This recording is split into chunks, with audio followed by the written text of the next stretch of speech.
Oke, selamat siang semuanya. Kembali lagi bersama saya. Kali ini kita akan membahas tentang aku dan pelayananku. Nah, ini adalah bagian yang kedua. Bagian yang pertama sudah kita lewati, sudah bikin videonya dan sudah saya unggah. Sebelum kalian menonton dan menyimak dan memperhatikan video penjelasan yang kedua ini, pastikan dulu bahwa kalian sudah memahami penjelasan yang pertama, supaya penjelasan yang kedua ini kalian bisa lebih memahami maksud dan tujuan dari materi ini. Oke, bentar, saya share screen dulu, tidak banyak seperti yang pertama.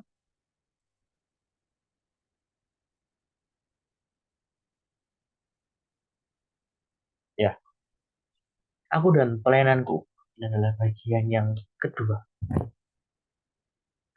Kita ini adalah, kalau dalam kekristenan ya, kita ini adalah anggota dari tubuh Kristus. Dalam agama yang lain, kita ini adalah anggota dari tubuh suatu agama.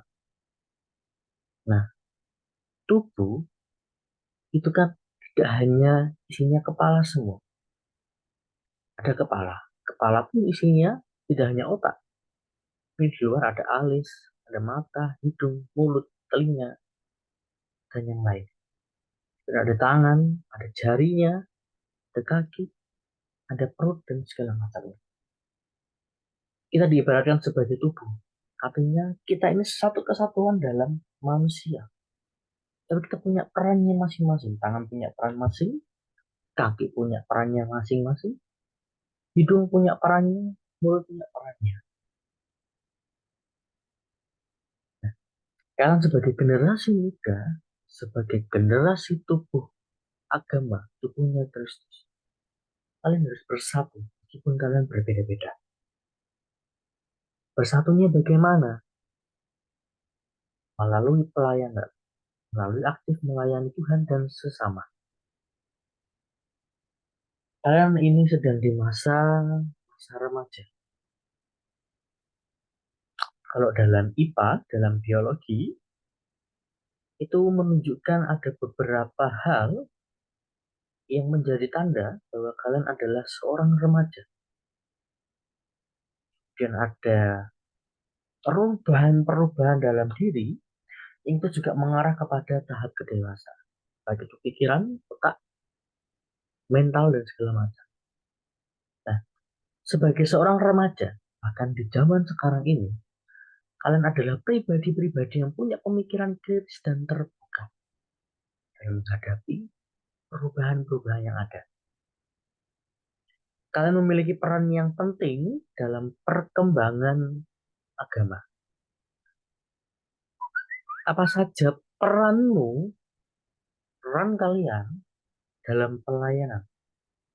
Yang pertama, melayani dalam kegiatan tempat ibadah.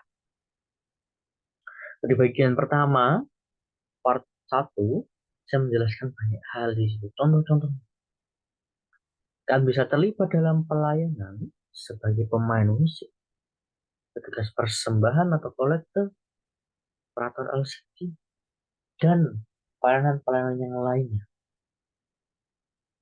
Selain itu, dengan kemampuan dan kreativitasmu, kau bisa gunakan itu sebagai talentamu. Terus kamu juga didorong dalam pelayanan supaya mengikuti persekutuan demi persekutuan. Ibadah itu tidak hanya terbatas kepada tempat ibadah, tapi pelayanan di tempat-tempat jemaat itu juga termasuk pelayanan. Tadi saya menyampaikan bahwa talenta dan daya kreativitas yang kalian miliki perlu dilakukan dalam pelayanan. Contoh simpelnya adalah kalian istilahnya jago menggambar lah, jago menggambar sesuatu. Pergunakanlah talentamu itu, yaitu menggambar, untuk membantu gereja, untuk membantu agamamu berkarya. Misal bikin poster, Setelah pengumuman begitu, kemudian kamu diberikan tanggung jawab, diberikan kepercayaan untuk membuat poster itu. Kamu bikin poster itu dengan kata-kata sudah disediakan atau diberikan oleh pihak-pihak yang atas, dan kamu hanya mendesain. Dari desainanmu itu akan dilihat seberapa kualitas dirimu, seberapa mampu kamu menggunakan talenta. Saya yakin dan percaya bahwa setiap kita pasti punya talenta. Tidak mungkin tidak ada. Setiap kita pasti punya talenta, baik yang terlihat maupun tidak terlihat secara gampang. Yang pertama, itu melayani dalam kegiatan tempat. Yang kedua, menjadi agen pekabaran kabar sukacita. Sebagai seorang remaja, kalian perlu dibina dan perlu bertumbuh dengan baik. Karena dengan pembinaan, kalian akan bertumbuh dan itu akan menghasilkan remaja-remaja yang dewasa secara rohani. Nah, kalian diberi tempat untuk memberi masukan bagi perkembangan tempat ibadah. Misalnya, ikut diundang dalam rapat-rapat, memberikan ide-ide yang manfaatnya adalah untuk kemajuan agama.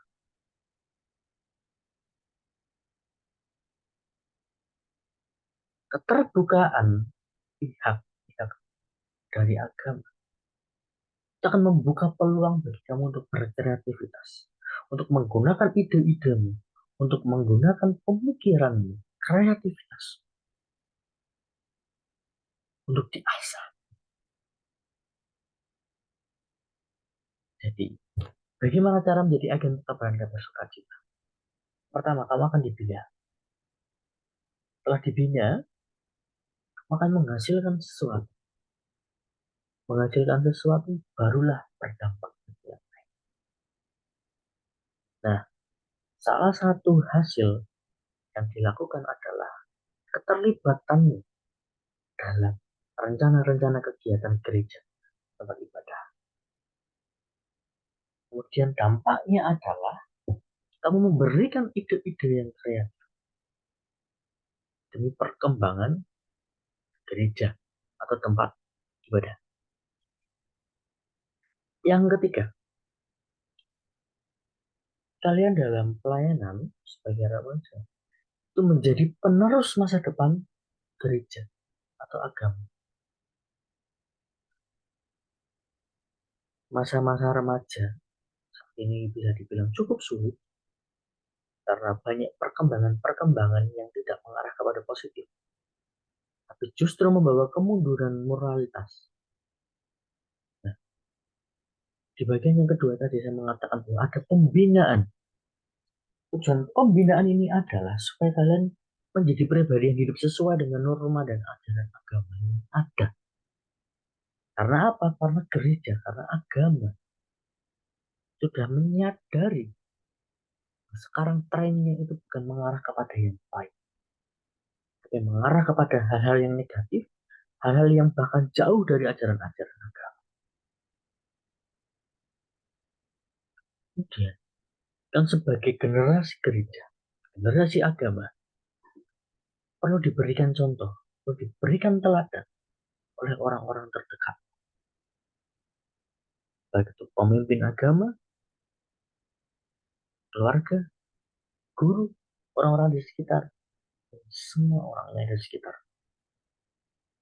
Setelah kamu mendapatkan semua itu, kamu pun harus memberikan teladan kepada orang.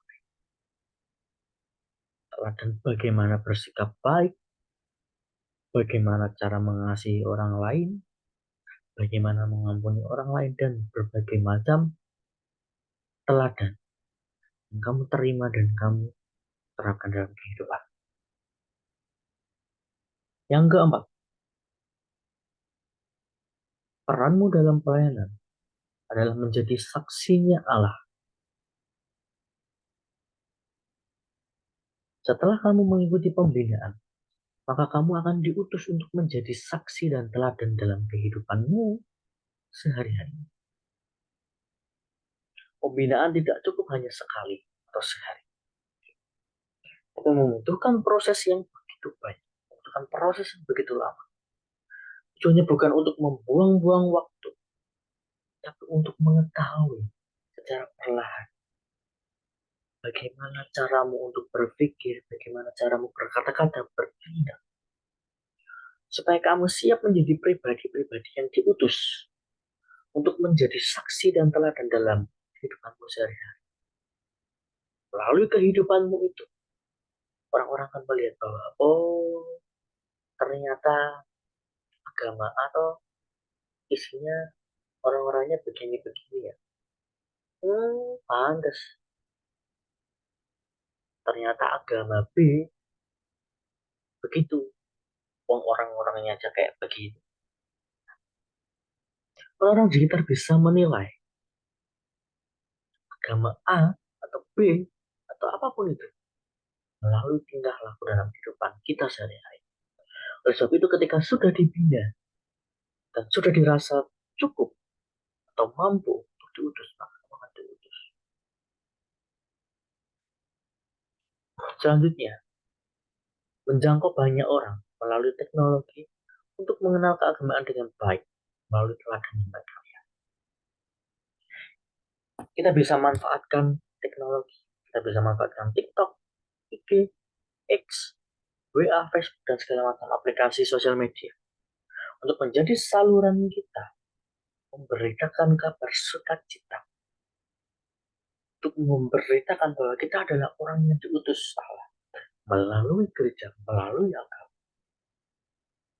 Karena trennya sekarang ada bukan hanya melalui mulut ke mulut, tapi melalui teknologi, melalui konten-konten. Sebab itu, kalian sebagai remaja yang sudah melek dengan teknologi, pergunakanlah teknologi dengan sebaik-baik supaya teknologi itu bisa berguna dengan baik. Konten-kontennya, isi-isinya tidak malah menyimbang dari agama, tidak menyimbang dari ajaran-ajaran agama, tapi justru memperkuat iman.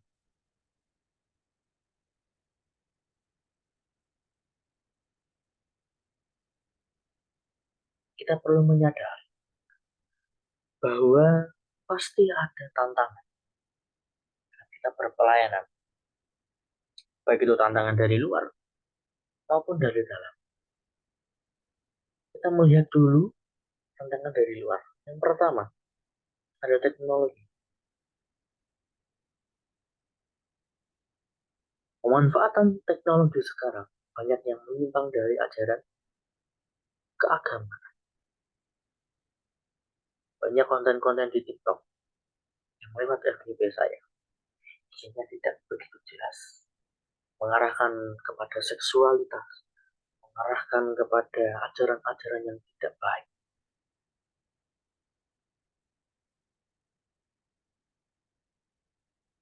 Ini menjadi pengingat, menjadi reminder kita. Untuk kita bisa bijak menggunakan teknologi. Karena ada pernyataan bahwa satu orang buruk berlakunya akan dengan mudah merusak pemikiran orang baik. Meskipun jumlahnya 100 orang. Jadi satu keburukan bisa mengalahkan 1000 kebaikan. Bahkan lebih. Tantangan yang kedua dalam teknologi.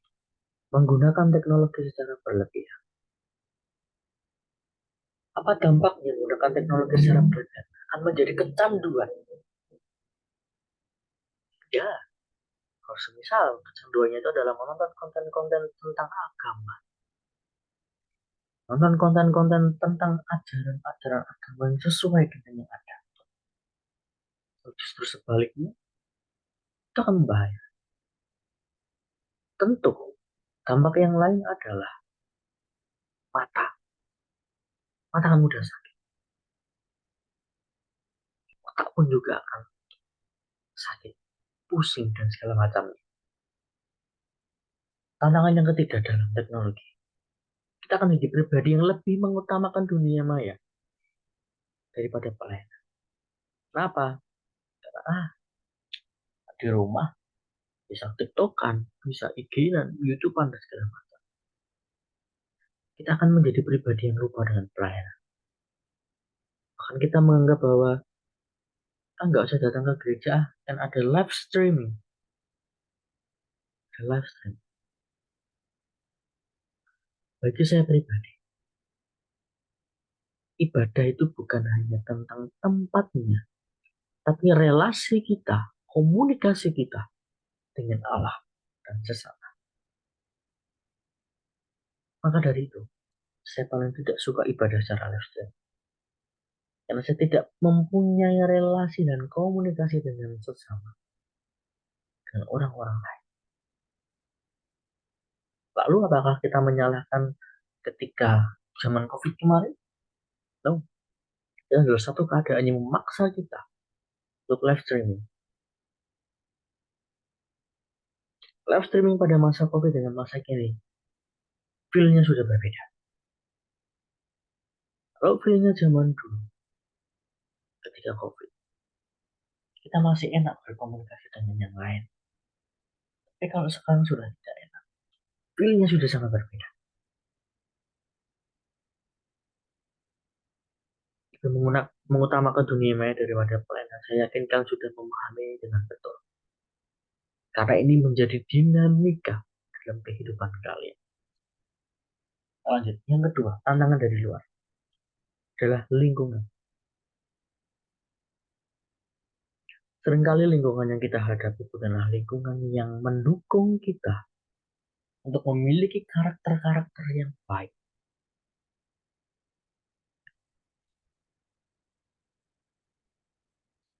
Saya punya pemikiran dan kata-kata bahwa manusia itu bisa hidup karena keterbiasaan.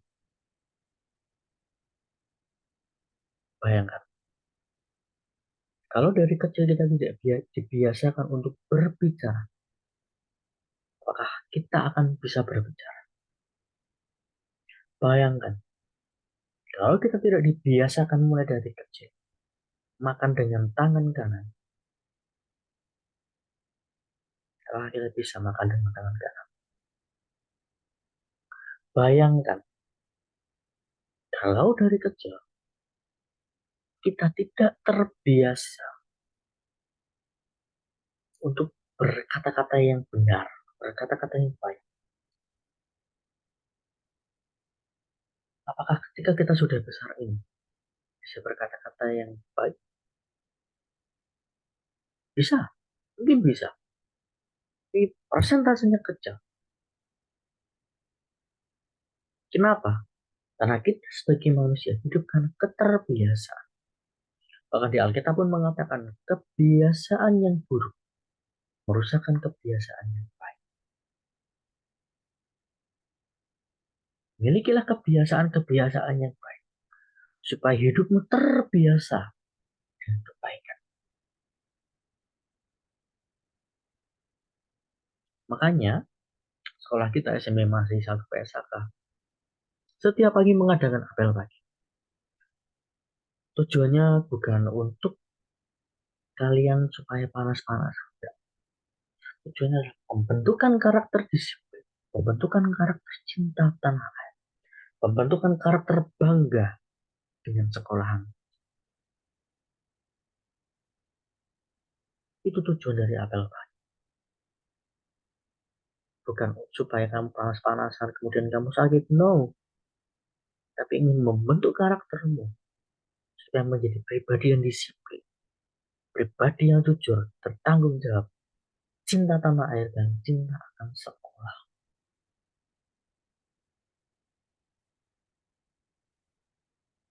Tantangan yang kedua dari lingkungan, tidak menemukan komunikasi yang baik, tidak menemukan pertemanan yang baik. Seringkali karakter kita yang baik menjadi karakter yang buruk karena dipengaruhi oleh komunitas atau pertemanan. Yang ketiga, diri sendiri mudah terombang-ambing dengan isu-isu di sekitar. Ketiga hal tantangan dalam lingkungan sangat berpengaruh bagi kehidupan kita. Kalau kamu tidak menemukan lingkungan yang baik, tidak menemukan komunitas yang baik, dan kamu menjadi pribadi yang mudah terombang-ambing, maka sudah, hancur sudah kehidupan.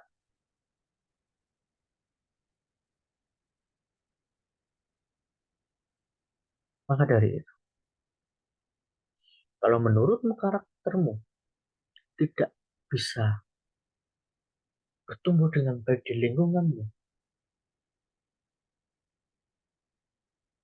cobalah untuk menemukan komunitas yang baik. Menemukan komunitas yang bisa mendukungmu, supaya kamu bisa menumbuhkan karaktermu. Menemukan komunitas yang baik, supaya kamu tidak mudah terombang-ambing dengan segala hal yang ada di sekitar. Yang ketiga, tantangannya dari dalam. Pertama, gereja agama tidak lagi menjunjung tinggi otoritas Alkitab atau kitab suci. Seringkali ada program-program dari gereja yang sebenarnya itu tidak terlalu urgent untuk dilakukan. Tidak terlalu penting, tidak begitu mengarah kepada perkembangan gereja. Tapi tetap dilakukan.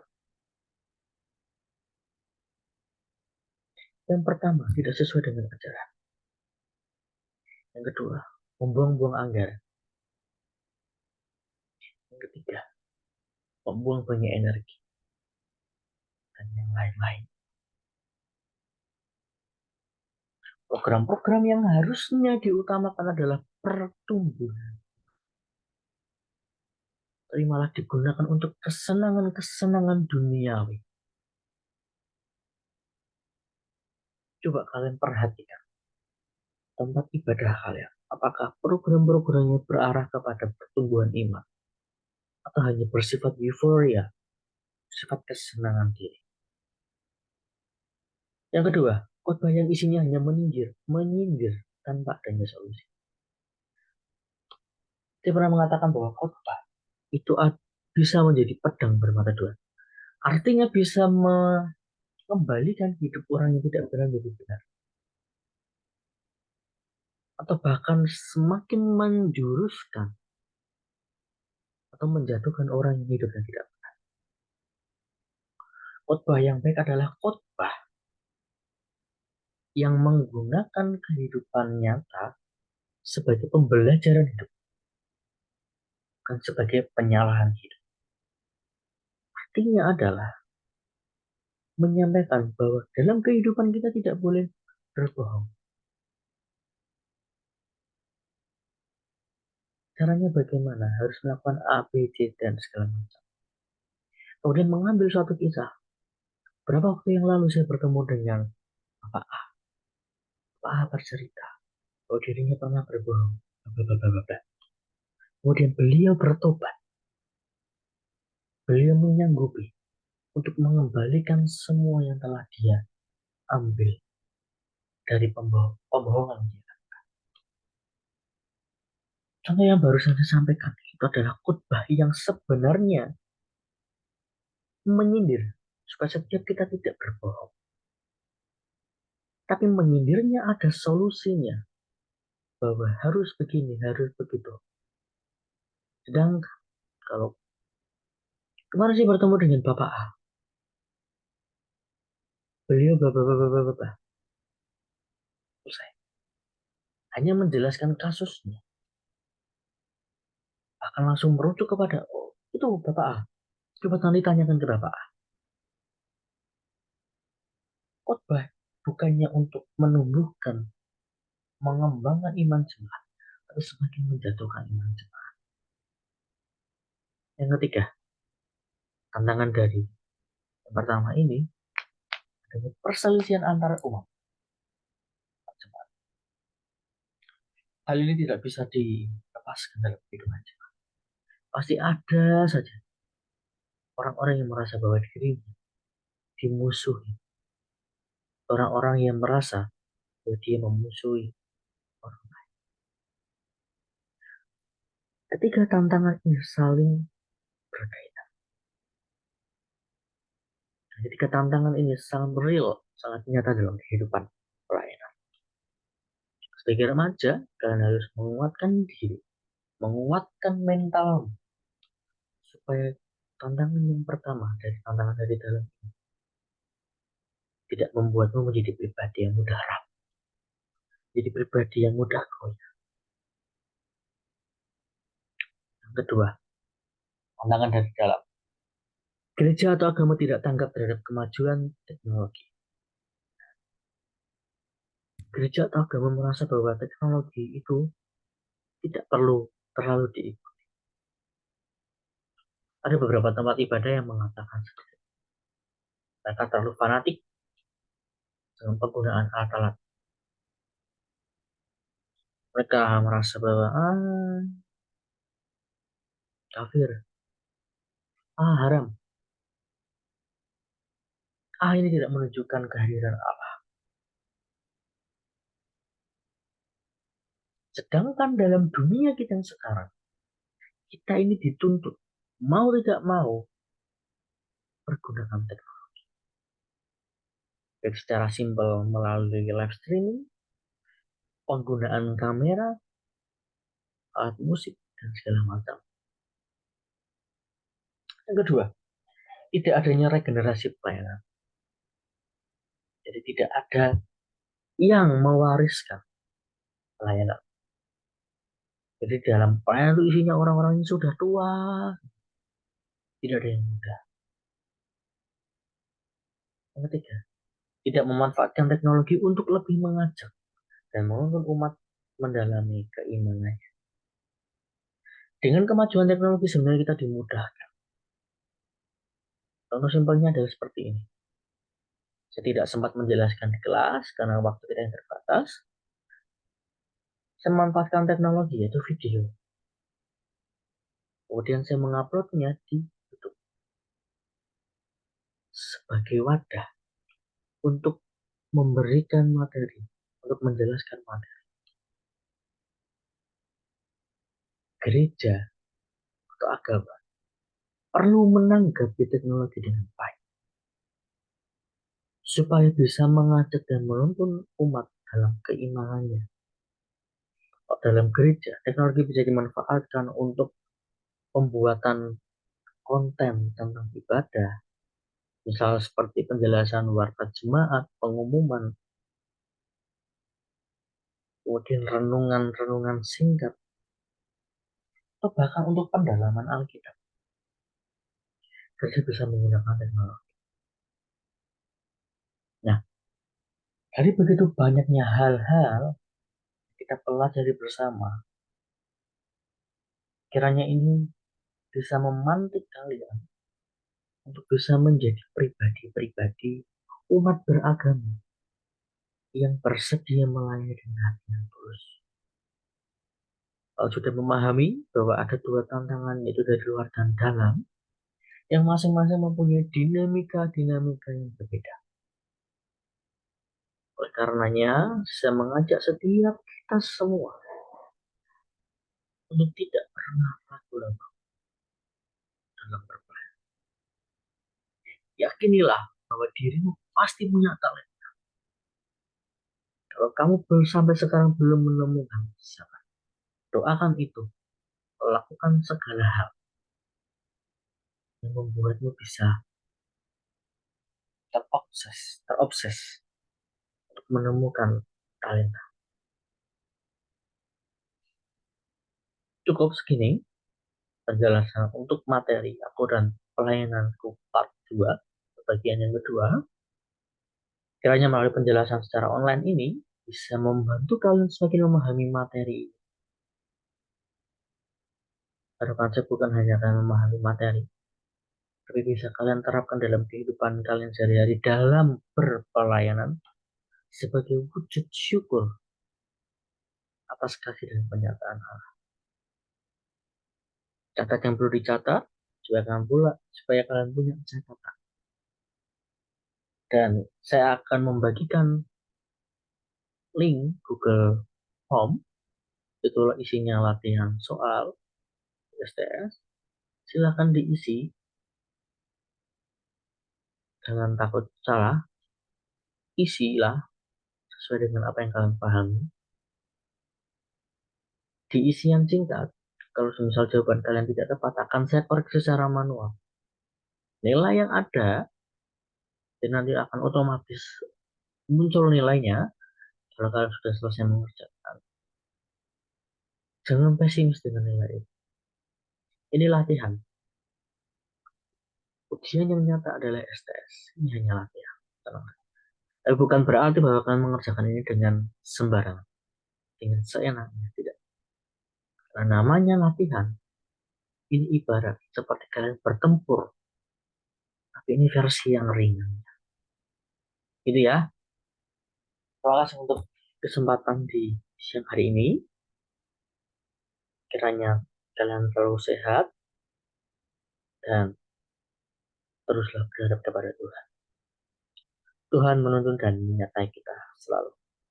Amin.